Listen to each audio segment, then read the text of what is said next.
بعد امام شافعی رحمۃ اللہ علیہ آئے اور یہ مہمان بن کے آئے، تو اس نے اپنی بیٹی سے کہا کہ میرے استاد ہے، یکتا روزگار اور نہایت متقی و پرہیزگار ہے، ان کے لیے عمدہ کھانا بناؤ۔ چنانچہ کھانا تیار ہوتا ہے، بہت سارا کھانا لاتے ہیں، امام شافعی رحمۃ اللہ علیہ وہ کھانا سارا تناول فرما لیتے ہیں اور لوٹا بھرتے ہیں کہ تہجد کی نماز کے لیے اٹھیں گے۔ چنانچہ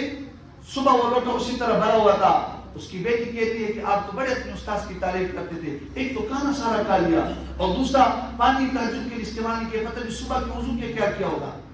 امام شافعی سے امام احمد بن حنبل نے پوچھا، امام شافعی رحمۃ اللہ علیہ نے فرمایا کہ اس کھانے کے اندر یہ پاکیزہ اور حلال کھانا تھا، اس کے اندر اتنی نورانیت نظر آ رہی تھی کہ میں نے سارا کھانا کھا لیا، اور اس کی برکت سے میں احادیث میں مسائل نکال رہا، پوری رات مسائل میں نکالتا رہا۔ جو امام احمد بن حنبل، اور اسی پانی سے میرا وضو برقرار تھا، اس پانی کو استعمال نہیں کیا، اس سے میں نے تہجد پڑھا۔